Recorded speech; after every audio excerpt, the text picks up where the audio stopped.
Parle-nous de toi. Ok, merci. Moi, c'est Shadrach Moui. Oui, Shadrach. Je suis jumeau. Ah, ok. Je salue mon jumeau qui me suit à la télévision. On les salue. Ok. Et lui et moi, nous sommes drépanocytaires. Ok. Ok. Vous voyez comment ça peut être compliqué dans un pays comme la RDC, où il n'y a pas de prise en charge, où on est obligé, la famille est obligée de se débrouiller avec nos propres fonds pour s'occuper de notre santé et investir en nous. Parce que vous savez, nous, moi, je ne peux pas me dire là, je vais puiser de l'eau pour avoir de l'argent. Non, ma santé ne me permet pas de faire ça. Moi, c'est dans ma tête que j'ai investi. Dès le bas âge, mes frères, mon père, ma mère, ils me disaient que c'est dans ta tête que tu dois investir pour réussir dans la vie. Toi, tu ne peux pas dire si je ne réussis pas, tu vas prendre un pouce-pouce, tu vas aller. Non, tu ne peux pas devenir porteur, tu ne peux pas faire une activité qui demande des efforts physiques. Et j'ai grandi avec cette mentalité. Je savais que non, moi j'investis dans ma tête. Je prends mes études au sérieux et j'investis dans ma tête. Et vous avez quel âge j'ai 19 ans. D'accord. Faire Ndakisa à 19 ans, c'est peut-être... les autres vont me dire que je suis pressé, j'aurais dû attendre de terminer mes études. Mais non. Aujourd'hui, je ne sais pas si vous savez la situation du vrai drépanocytaire sur les terrains, mais c'est catastrophique, je peux vous le dire. La RDC produit 40 000 drépanocytaires chaque an. Mais peu sont ceux qui dépassent les 5 ans et peu sont ceux qui dépassent les 10 ans sans mon formation. Moi, si je m'élève, la personne trouvera que je suis drépanocytaire, je ne vous le dis pas.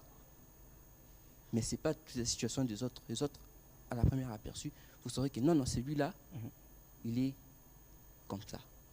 Ce sont des problèmes, j'ai même un projet sur ça, mais malheureusement, on revient sur le même point, ce n'est pas accessible à nos structures, nos institutions. La drépanocytose, hein, c'est le combat que mène chaque jour la première dame, avec sa fondation, la fondation d'Élise Tout à fait, j'ai même un mémo que j'ai écrit avec mon frère, avec d'autres drépanocytaires, que j'ai souhaité, j'ai écrit plusieurs lettres d'audience à la fondation. Malheureusement, je sais que la première dame est une personne très occupée. Je lance d'ailleurs un message à la première dame que je suis Shadrach, drépanocytaire. Moi et mon jumeau, nous aimerions vous rencontrer pour discuter. Nous avons quelques pistes de solutions à vous proposer. On va en profiter.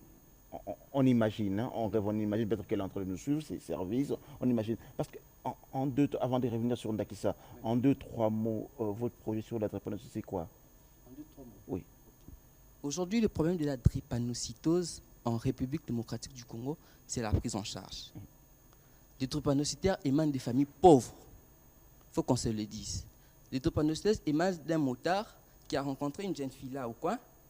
Bout, sans test, sans quoi, ils ont produit un enfant. Et l'enfant est drépanocytaire. La majorité de familles qui ont une classe moyenne connaissent qu'ils doivent faire l'électrophorèse avant de se marier. Vous voyez?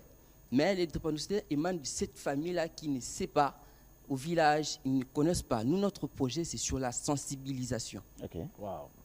Et comment vous comptez le faire? Il y a une plateforme qui est lancée, Let's Stop. Okay. Il est temps que ça s'arrête.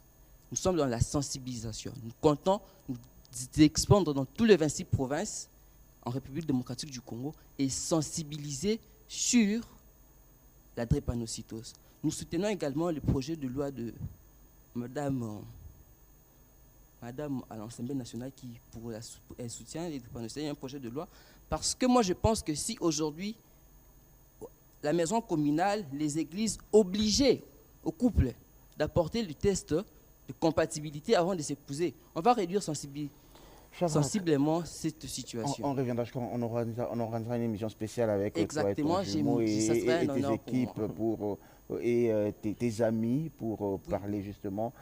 Madame la Première Dame, je crois que ce sont ces personnes qui vivent l'expérience, qui peuvent bien expliquer aux autres. Je crois Shadrach en est un exemple. Allez, revenons sur Ndakisa.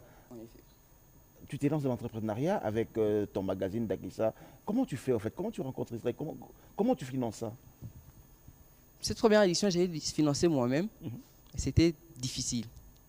Quand j'ai parlé des gens que je compte lancer un magazine, qui parlent des jeunes entrepreneurs, on me dit, mais vous voyez, vous les jeunes, vous voulez parler, vous voulez être CEO, mettre sur ton compte LinkedIn CEO2, mettre sur ton compte Twitter CEO2. Mais du concret, on ne voit pas. J'ai essayé de trouver des gens, contacter des gens, c'était difficile. Même les gens que j'ai mis dans ces magazines, c'était difficile de les contacter. Certains se disaient, ah, tu vas m'écrire, on va faire une interview, et puis c'est quoi?